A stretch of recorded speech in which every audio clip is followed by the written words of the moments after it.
Depuis notre arrivée à la tête du ministère du Travail et de la Fonction publique, nous avons réalisé plusieurs actions qui peuvent se résumer autour de 3 axes. Parce que le ministère du Travail et de la Fonction publique comprend 3 sous-secteurs, si vous voulez. Il y a le domaine de la fonction publique, il y a le domaine du travail, proprement dit, et puis il y a le domaine de la protection sociale.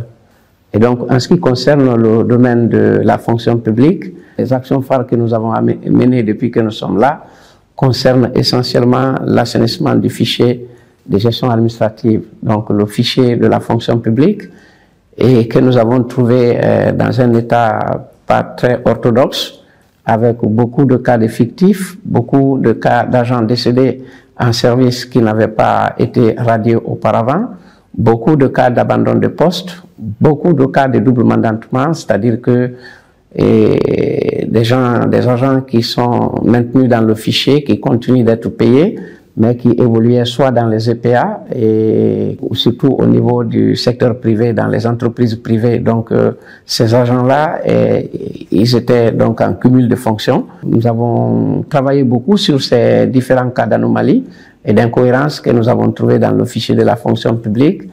Et ceci nous a amené aujourd'hui à supprimer dans le fichier près de 16 000 agents, selon les différents cas, qui sont au nombre de 2012 à peu près. Donc, ils vont rejoindre les 16 000 autres pour telle ou telle raison. Mais cela n'est qu'une période transitoire. On a engagé aussi, toujours dans le domaine de la fonction publique, un vaste projet qu'on appelle le FUGAS, le fichier unique de gestion administrative et solde, qui va enfin permettre à notre pays de se doter d'un fichier unique, qui va se résumer aussi à un seul credo, un seul salaire, un seul agent, un seul matricule. Donc, nous avons déjà détecté pas mal d'anomalies et d'incohérences dans le fichier, ce qui sont très différentes des 16 000 cas que nous venons de mentionner préalablement. Ça, c'est tout autre chose. C'est lié à des situations de malhonnêteté dans le fichier, c'est-à-dire que des gens sont des fictifs qui sont toujours là, des gens qui sont toujours restés en position d'abandon de poste et qu'on continue à détecter et à supprimer. Il y a beaucoup d'autres anomalies que nous avons pu détecter à la suite de l'analyse, de l'audit, de l'ensemble des fichiers de la fonction publique. Bref, pour le domaine de la fonction publique, c'est toujours l'assainissement du fichier. Et malheureusement, cet exercice qui devait être banal nous prend beaucoup de temps parce qu'il y a eu tellement de dégâts qui ont été commis au niveau du fichier de la fonction publique, avec beaucoup d'effectifs, encore une fois, des gens décédés, certains depuis des décennies qui n'avaient pas été jusque-là sortis du fichier, que ce travail donc qui aurait dû être plus simple ne nous amène pas à nous pencher sur des questions de recrutement. Parce que comment peut-on recruter quand on ne sait même pas exactement au jour d'aujourd'hui combien de fonctionnaires sont en service réellement à la fonction publique et quelle est la masse salariale que l'État dépense à la fin de chaque mois pour faire face au salaire. C'est ce qui fait que pour le moment, la décision est unanime au niveau du gouvernement et avec le CNRD. Il n'y a pas de recrutement avant la fin de la biométrie. Ce n'est qu'après la biométrie que nous pourrions parler éventuellement de recrutement parce que là, on saura exactement à peu près combien d'agents nous aurons à la fonction publique. Et donc, parlant de ce recensement biométrique qui relève donc du domaine de la fonction publique, nous avons lancé l'ambitieux projet du FUGAS qui comprend plusieurs étapes, mais je voudrais simplement cibler 3 étapes clés. La première étape, j'en ai parlé tout à l'heure, en fait, en termes de résultats, c'est l'audit de tous les fichiers, le croisement, l'analyse qui nous permet de savoir qui est présent partout ou qui est en position irrégulière dans le fichier central, qui est le fichier de gestion administrative. Donc, cet audit a été réalisé, terminé. C'est d'ailleurs le mardi que j'ai partagé le rapport final avec le Premier ministre en tant que chef du gouvernement. Donc ça, c'est l'audit des fichiers. Après l'audit, il y a donc ce qu'on appelle la préinscription. Donc le préenregistrement dans le FUGAS. Vous avez entendu depuis le 13 du mois passé, on avait lancé ce préenregistrement qui a permis, sur un effectif prévisionnel de 114 660, 85 000 se sont inscrits dans le système FUGAS. Et donc, cette inscription a déjà aussi récalé certains qui sont en position irrégulière. Et c'est pour cela que vous entendez tous ces cris dans la ville. En réalité, les gens, ils sont un peu coincés par rapport à cette inscription. Mais qu'à cela ne tienne, nous allons conduire le projet à terme par la volonté de Dieu et grâce au soutien du chef de l'État, du Premier ministre et de l'ensemble des membres du gouvernement. Nous allons donc passer ce cap. La biométrie constituera donc la troisième étape de ce projet, c'est-à-dire après l'audit des fichiers, après le préenregistrement, la préinscription dans le système, ce sera la biométrie physique réelle. De telle sorte que lorsque vous allez être enregistré, vous seul serez reconnu par le système. Donc, l'essentiel de notre travail porte sur la fonction publique. Substantiellement, à FRIA, devait indemniser au niveau de FRIA. Il reste ce qui a été fait. Il y a un certain nombre d'actions que nous avons prises aussi pour améliorer les conditions de vie et de travail des fonctionnaires. Très bientôt, tous les DRH du pays, tous les DRH, je dis bien, jusque dans la dernière préfecture du pays, vont avoir chacun un ordinateur dernière génération et qui va abriter une mini base de données qui va être en quelque sorte un extrait du FGA adapté à chacun des DRH. L'année dernière, on a eu des négociations avec le syndicat qui ont permis de relever le SMIC, le salaire minimum interprofessionnel garanti, qui est passé de 440, disons, à 550 000 francs. Et vous êtes au courant que depuis quelques jours, le mouvement syndical guinéen a soumis une nouvelle plateforme revendicative qui comprend essentiellement 5 points, mais c'est normal, malgré les interprétations tendancieuses que certains portent à ce document, c'est normal. Après les négociations de 2022, il était convenu qu'en 2023, nous aurions des nouvelles négociations. On va donc continuer à écouter le mouvement syndical.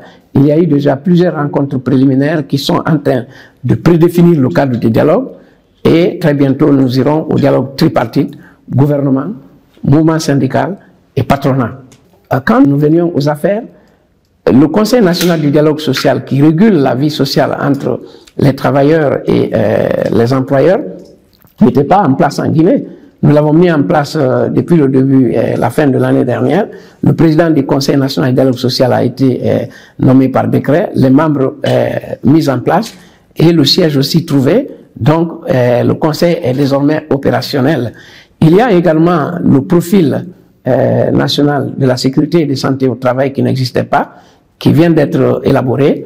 Il y a le programme qui a été révisé, le programme national de santé et sécurité au travail. Il y a également la politique qui a été révisée. Donc, autant d'actions qui ont été prises dans le secteur du travail, mais aussi et surtout, nous n'avons pas arrêté de déployer des missions d'inspection, de contrôle dans les entreprises pour évaluer la situation des travailleurs et apporter des mesures adéquates en lien avec les dispositions du Code du travail. Enfin, pour ce qui est du volet protection sociale, depuis la fin de l'année dernière, les deux organismes de protection sociale, à savoir la Caisse nationale de sécurité sociale et la Caisse nationale de prévoyance sociale, ont substantiellement augmenté les pensions. Aujourd'hui, les paiements sont mensuels et réguliers. Donc, vous avez suivi aussi l'importante action sociale qui a été menée au niveau de Roussal Friga, à Fria, des veuves qui sont restées depuis une décennie sans être indemnisées, de même que des travailleurs retraités ont été entièrement indemnisés et nous en avons profité pour analyser la situation globale au niveau national de tous ceux qui étaient en pareille situation. Dieu merci, il n'y en a pas. Ce cas spécifique se trouve localisé uniquement au niveau des FRIA. Il reste aujourd'hui le cas de Senta et toujours Roussal pour l'indemnisation de quelques autres retraités ou veuves. Aujourd'hui, les évacuations, dès que le dossier est en forme, il est nickel, il a fait le circuit normal, que ce soit au niveau de la Caisse nationale de sécurité sociale ou de la Caisse nationale de prévoyance sociale, l'évacuation ne pose aucun problème. Vous êtes évacué. Au niveau du fichier de la fonction publique, beaucoup d'effectifs, gens décédés, certains depuis des décennies qui n'avaient pas. Les trois sous-secteurs, c'est-à-dire la fonction publique, le domaine du travail, le domaine de la sécurité et de la protection sociale.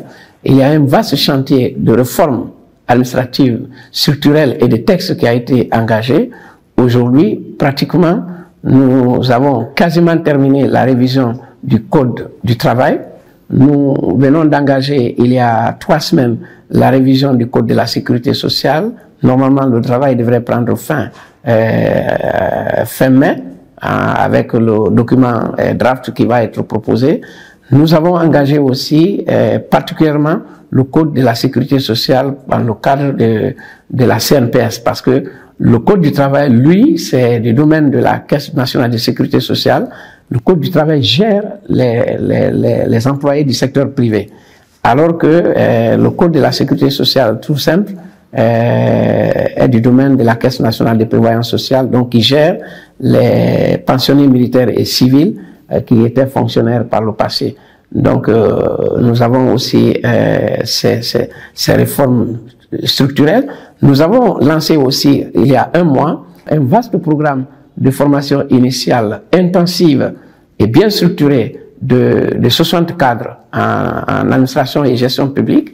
Et ils vont être vraiment les tout premiers cadres formés vraiment rien que pour gérer l'administration publique guinéenne. Donc, j'allais oublier un point important au niveau de l'assainissement du fichier.